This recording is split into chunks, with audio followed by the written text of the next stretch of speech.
अब हमें उदयपुर की तरफ रुख करना चाहिए क्योंकि रवि मल्होत्रा हमारे साथ में वहां से जुड़े हुए हैं।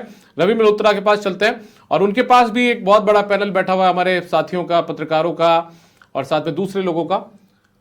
रवि, आप शुरू करिए बातचीत का सिलसिला और जानिए कि आखिर उदयपुर संभाग की क्या कुछ स्थिति आप समझते हैं, देखने को मिली है हमारे पत्रकारों को, हमारे रिपोर्टर्स को।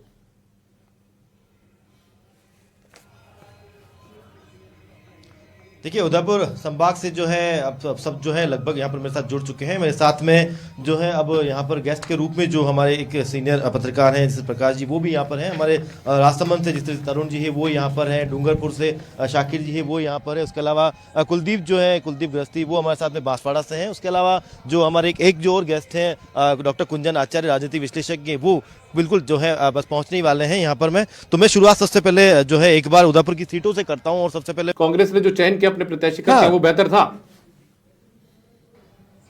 नंबर्स भी क्लियर करते चलें। देखिए, इन सभी सवालों के लिए मैं जो है उदयपुर में अब कुंजन जी एक से जो है आपको कनेक्ट करता हूँ, राजनीति विशेषज्ञ डॉक्टर कुंजन आचार्य। क्योंकि जिस तरह के सवाल है कि यहाँ पर आप बताएं कि जिस तरह गौरव वल्लभ जो है क्योंकि ससुराल आकर चुनाव लड़ रहे हैं, उसके अलावा अब आप ये देखें कि यहाँ पर क्या लगता है आठों विधानसभा पर कहाँ कितना बीजेपी जा रहा है और कहाँ पर कांग्रेस जा रहा है, एक पॉलिटिकली आप जैसे एनालाइज करते हैं तो क्या लगता है? देखिए रवि, ऐसा कहा जाता है कि जिसने मेवाड़ को जीत लिया उसने राजस्थान को जीत लिया। तो उस लिहाज से अगर देखा जाए तो अभी फ़िलहाल मुझे ऐसा लगता है, फ़िलहाल हमने एग्जिट पोल के आंकड़े भी देखे हैं, मेवाड़ में 70-30 का रेशियो दिख रहा है। 70 बीजेपी गेन करती हुई दिख रही है। कम से कम 5 सीटें बीजेपी को आती हुई दिख रही है, 3 से 4 सीटें कांग्रेस को जाती हुई है। लेकिन पिछली बार का जो मिथक था, पिछली बार भी बीजेपी ने बहुत अच्छा कमाल किया था और बहुत सारी सीटें जीती थी, लेकिन सरकार नहीं बन पाई थी। तो ऐसा होता है कई बार कि मिथक बनते हैं, टूटते हैं। हो सकता है कि इस बार कुछ नया मिथक बने और कुछ नई और सृजना हो जाए। जैसे टिकट दिए गए हैं बीजेपी के अंदर में, जिस तरीके से आप देखिए, जैसे उदयलाल डांगी को यहाँ पर एक दिन पहले बुला कर दिया गया है, कुलदीप को यहाँ पर छोड़ दिया गया है, क्या लगता है आपको उससे कुछ नुकसान या सीटें मिल पाएंगी? देखिए, हर चुनाव में दो चीज़ें होती है। चुनाव की वितरणी नदी कैसे पार होती है? पहले होती है टिकटों के वितरण से, दूसरी होती है चुनाव स्ट्रेटर्जी से। टिकटों का वितरण अगर सही ढंग से हो गया तो आप मान के चलिए 50% चुनाव आप वैसे ही जीत गए। आपने बागियों को किस तरह मैनेज किया है, आपने भीतर घातियों को कैसे मैनेज किया है। जब बागियों को आप मैनेज नहीं कर पाते हैं तो वही बागी त्रिकोणीय मुकाबला करते हैं। जैसे आप मावली में देखेंगे तो त्रिकोणीय मुकाबला इसलिए हो रहा है क्योंकि आपने भारतीय जनता पार्टी के किसी को टिकट नहीं दिया था।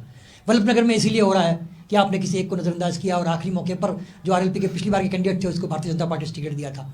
तो निश्चित तौर पर ऐसे मान सकते हैं कि आपने अगर उदयपुर जिले की 3 से 4 सीटों पर अगर त्रिकोणीय मुकाबला देखने को मिलता है, क्यों अपने मेवाड़ की बात भी करेंगे, अगर 28 सीटों में से करीब 10 सीटों पर त्रिकोणीय मुकाबले हैं, तो ये सारी चीज़ें टिकट वितरण से जुड़ी हुई है।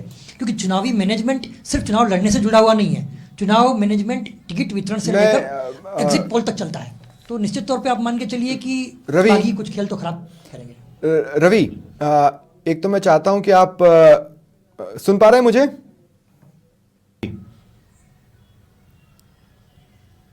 जी बिल्कुल, मैं सुन पा रहा हूं। रवि, एक तो कुंजन सर को मेरा प्रणाम कहें। हो सकता है वो मुझे भूल चुके हों, लेकिन मैंने उनके अंडर में काम किया है मीडिया लाइन में। स्वप्निल बोल रहा हूं मैं, तो एक तो मेरी तरफ से उनको प्रणाम कहें और दूसरा मैं ये पूछना चाहता हूं आपसे। जी ने आपको प्रणाम कहा है। बिल्कुल प्रणाम कहा स्वप्निल जी ने। स्वप्निल, बहुत अच्छा लग रहा है तुम देख के, बहुत वर्षों बाद। हालांकि मैं देख नहीं पा रहा हूँ, मेरे पास आउटपुट मॉनिटर नहीं है, लेकिन मैं देख रहा हूँ तुमको बहुत वर्षों से। बहुत अच्छा लग रहा है, बहुत वर्षों बाद जुड़े हैं और इस तरह से चर्चाओं में जुड़ना बहुत अच्छा लगता है। बहुत बहुत शुभकामनाएं। बस आशीर्वाद बनाकर रखें, आपका इतना ही बहुत है। सीट की मैं सिर्फ आपसे ये पूछना चाह रहा था, आप इनसे पूछें कि आखिर कांग्रेस एक बीजेपी में बड़े चेहरे का वैक्यूम क्रिएट होने के बावजूद भी यहां पर कुछ क्यों नहीं कर पा रही है?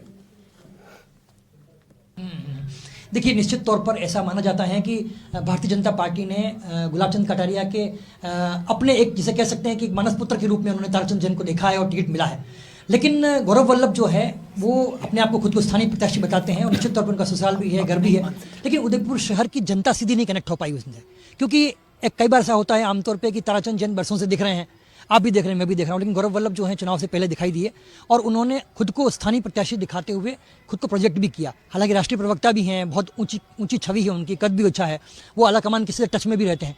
लेकिन जनता को सीधे तौर पर कन्विंस करना बड़ा मुश्किल होता है। हालांकि ये उदयपुर सीट बहुत कांटे की सीट दिख रही है, गौरव वल्लभ बहुत अच्छा करते हुए दिखाई पड़ रहे हैं, उन्होंने अंतिम दौर में बहुत अच्छा किया भी है, वो घर घर गए हैं, गली गली मोहल्ले भी गए।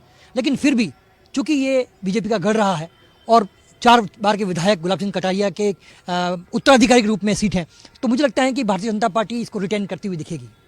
जातिगत बयानबाजी को लेकर मतदान से 3 दिन पहले गौरव वल्लभ ने कॉन्फ्रेंस करी, रवि वैष्णव ब्राह्मण और बाबा इस तरह की बात करी थी। उसके बाद रवि, यदि आप मेरी आवाज सुन पा रहे हैं तो हमारा सीधा सवाल आपसे यह है कि अब सीटों पर आ जाते हैं हम, क्योंकि वक्त की कमी हमारे पास होगी, हमें दूसरे संभाग में भी जाना होगा और खासतौर पर